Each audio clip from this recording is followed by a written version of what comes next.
Hi, and welcome back to the channel. As PK bids farewell to the Blaugrana, we'll be taking a look at the wonderful tactics that Xavi used to beat a deep-lying Almeria team.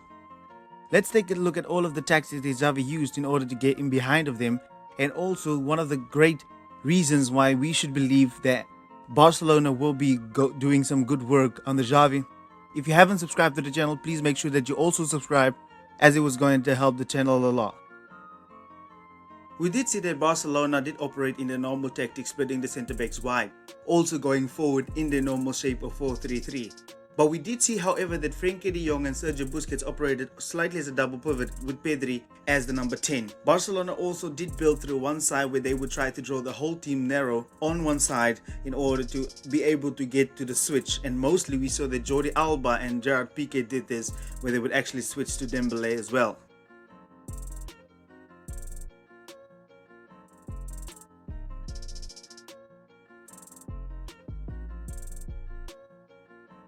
Playing with 5 defenders like most teams and also sitting very deeply, Xavi actually knew that it was going to be really hard for Barcelona to actually find space in between the lines, from the centre-backs specifically. This is where he came with the idea that Barcelona would start deeper than normal, and they would actually try to drag the opponents forward and then look to exploit the space in behind the defense. With the fullbacks, and actually Jordi Alba was the one who got most of the ball in these regions. If they didn't do that, then they would actually cross from deep, trying to get Ferran Torres, specifically from the left hand side, in behind the defense as well. This was really successful, but unfortunately Barcelona was really woeful in order for them not to score more than 2 goals.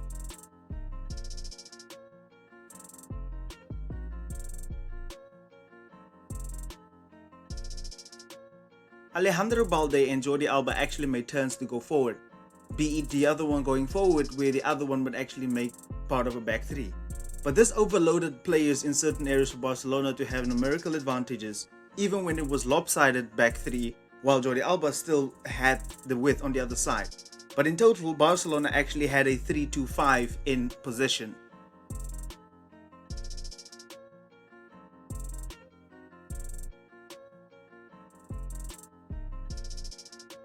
With the team sitting so deep and defending so deep, really narrow, trying to block down the middle, it was really up to Xavi whether or not he could actually try to unlock these players. However, Xavi did brilliantly by letting the fullbacks basically keep the width, where the likes of Frenkie de Jong and Pedri would actually go out wide to get on the ball.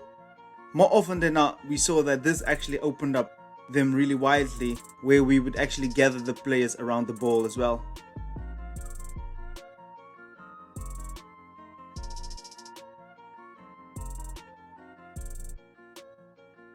The reason why this was so effective is when Frenkie de Jong actually went over, it was often a player who followed him, where Ferran Torres would actually drop into the vacant space where the fullback or the wingback would have to come over, which left space for Jordi Alba in behind to actually attack the byline, where you would actually look to cross the ball into the box.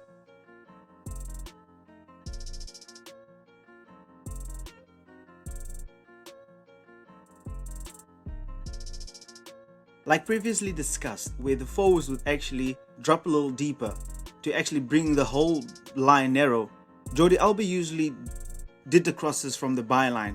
However, I noticed a tendency for him to actually cross the ball from deep, where the people are actually looking at him, so they cannot see the runs made in behind. So he would actually find decent crosses. We saw this from Ansu Fati, Robert Lewandowski, even Ferran Torres also doing that.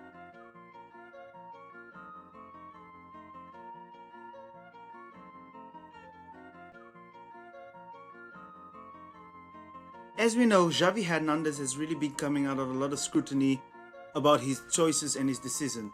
However, he actually deserves a lot of credit, because if you look at this picture, you would see that the spaces between each of the Barcelona players are not more than 10 meters.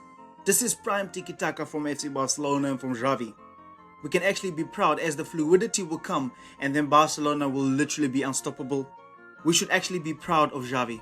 Like when our centre-backs are pressed, there's so many options. You could go back to the goalkeeper, where he would actually try and play the ball into midfield.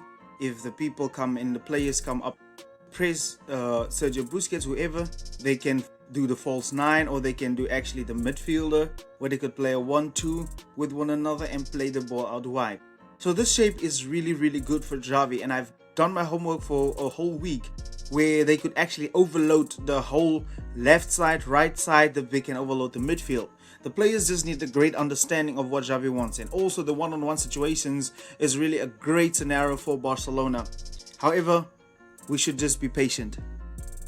Well, unfortunately, we have reached the end of our video today.